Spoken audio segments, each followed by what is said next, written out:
Hello gorgeous people, welcome to another episode of Techspert Weekly. Fair warning, your Uncle Spurt is full of lurgy this week, hence I sound rougher than a badger's arse being dragged across a field of Velcro. It's not the COVIDs, thankfully. I did the whole brain scraping thing earlier, so I don't know what the hell it is. All I know is that if you got a beanbag chair and filled it with snot and puke and then gave it a good kicking, that is basically me right now. But it's alright, it's alright. I've got my trusty Lemsip. We're going to get through this. We'll be alright. Oh, that's better. Techspert Weekly. Oh, this stuff is magic. So it's been a bit of a Samsung heavy tech week, what with Unpacked on Wednesday heralding the arrival of several new shiny things, from smartwatches and foldable phones to wireless earbuds. If you fancy the lot, you'll likely have to sell off a couple of your least likeable kids, however, because none of it's cheap. Neither the Fold 4 or the Flip 4 is much of an improvement on the already pretty solid 3rd gen bendy blowers. I still love the compact form factor of the Flip, however, now protected with hardier Victus Plus Gorilla Glass in case you fumble it while munching on your post-smash-up kebab.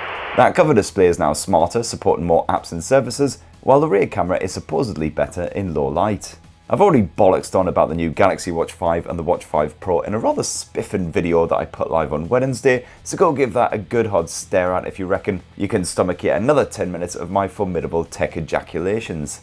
And then there's the Galaxy Buds 2 Pro, a pair of ear pellets that now boast 24-bit audio support, great news for high-res audio fans, as well as voice detection that can automatically pause your audio when you start saying stuff. Not ideal if, like me, you're a wee bit mental after 2 years of lockdown shindiggery and you constantly mumble to yourself all day long. Nobody likes you, you know, the only reason they watch you is because they can't wait to see you fail. Literally all of the other tech YouTube are better than you, even Unbox Therapy. But screw it, you're still my friend, aren't you, Mr. Wangsock? Ah, don't ask me, mate. I'm just a metaphorical extension of the darker side of your psyche. And frankly, even I think you're a proper The Buds 2 Pro also support adaptive ANC, Dolby Atmos and seamless pairing with a heap of other Samsung kit if you're minted enough to afford even more of their stuff. Or you've just knocked off a Samsung store, I guess. But remember kiddies, Uncle Spurt definitely does not approve of tactical thievery. Robbers are a proper bunch of crotch sniffers and frankly even worse human beings than James Corden. And I definitely don't say that lightly. This week also saw Samsung reveal a more affordable smartphone, the fresh Galaxy A23 5G.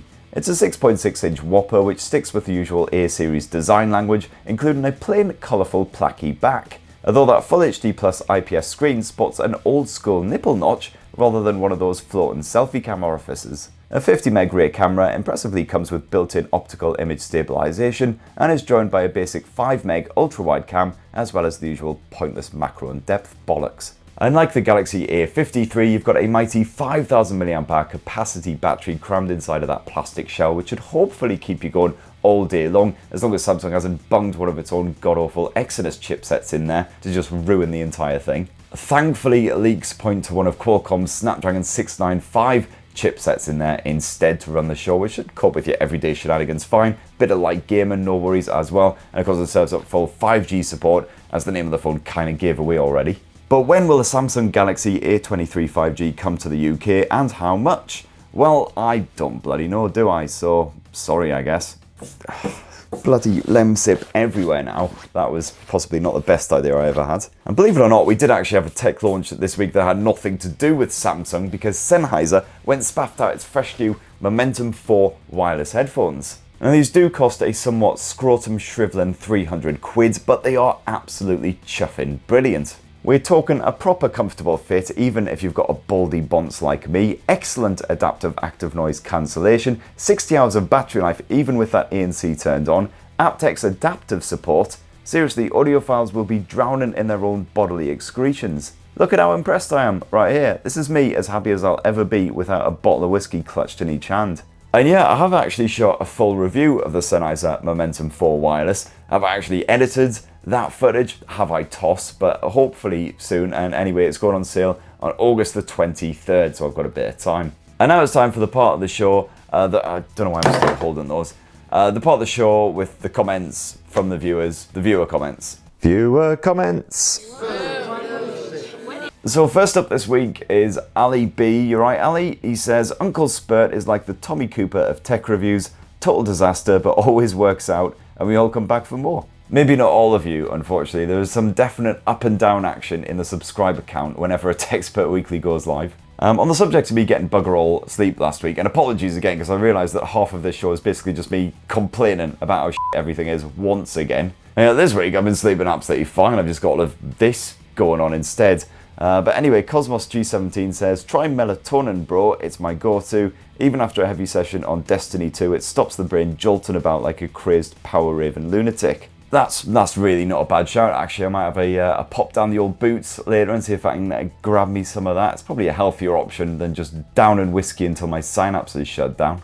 Hitchy's got some advice as well for if you're a bit sleep deprived. He reckons audiobooks at bedtime turns the old brain off, and also no coffee afternoon. Slowly switching to green tea really helped. Now, I've had a lot of people say to me that you shouldn't be drinking coffee after sort of lunchtime, but the problem is I get to about 3 or 4 p.m. and I will literally face plant my desk if I don't have at least one pot of coffee. So what I should probably do actually is just sleep during the afternoon and then just work at night time. That would work, right?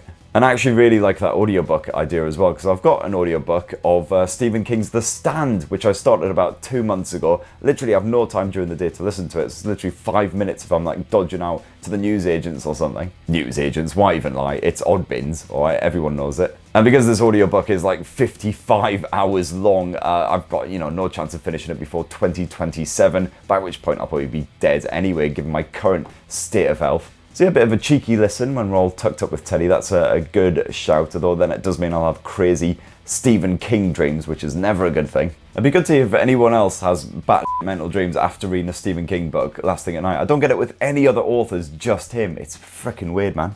Oh, and here she also says, turd sandwich, remind me not to watch you on my lunch break. Well, I don't know if you knew this, but TechSpurt Weekly is actually part of a highly effective diet plan. Why do you think I put it live at noon on a Friday? All of this chat about poo and willies and man fat has been carefully crafted to put everyone off their chip butties and then just watch the weight drop off. Got to get the Spurtin army in shape so we can rise up and take over the world when the inevitable apocalypse happens. It's going to be just like The Stand. In fact, I'll be your mother Abigail, and then Unbox Therapy will be your Randall Flags, tempting people to his Las Vegas domain with promises of 100 free iPhones.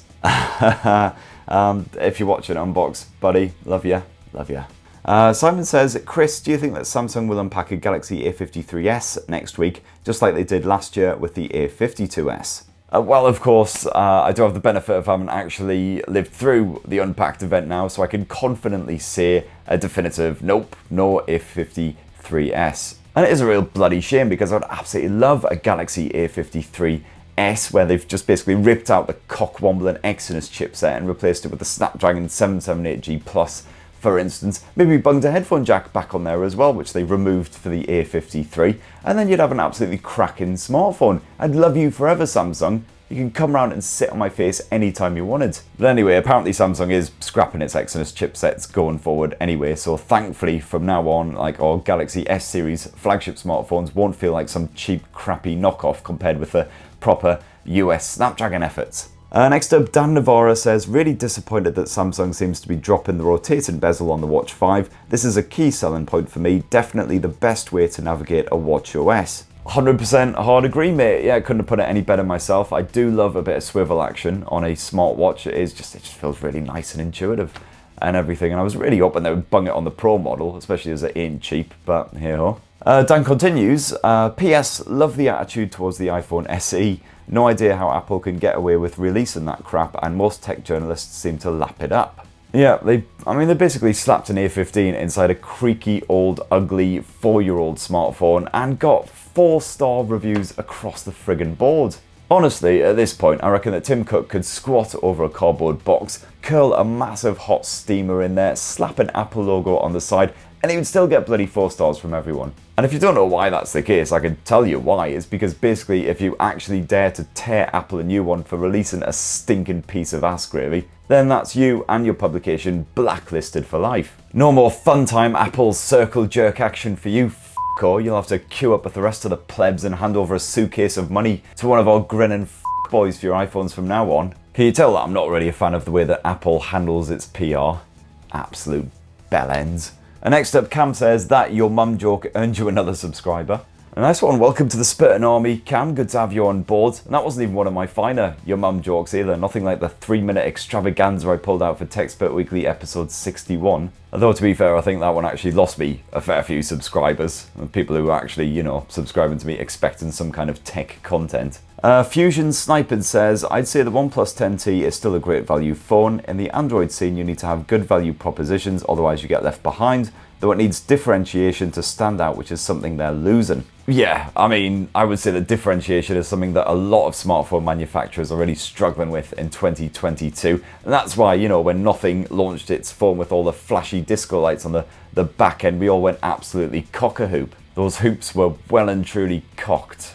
I mean, what does that expression even mean? As far as value goes though, I would say that the OnePlus Nord 2T offers better value for money for most consumers compared with the 10T, which doesn't really do much different. You got that crazy fast charge and you got better performance if you want to do a bit of Genshin Impact or something, but the majority of people would be perfectly happy with the likes of the Nord 2T. That's a couple £100 less. Next up, The Lonely Loner says, as a Manchester United fan, I was looking forward to this week's episode more than the start of the Premier League. It wasn't the best of starts last weekend, was it, for you lads? But, like Dareem once warbled on about, things can only get better. Absolutely stone cold banger, that one was.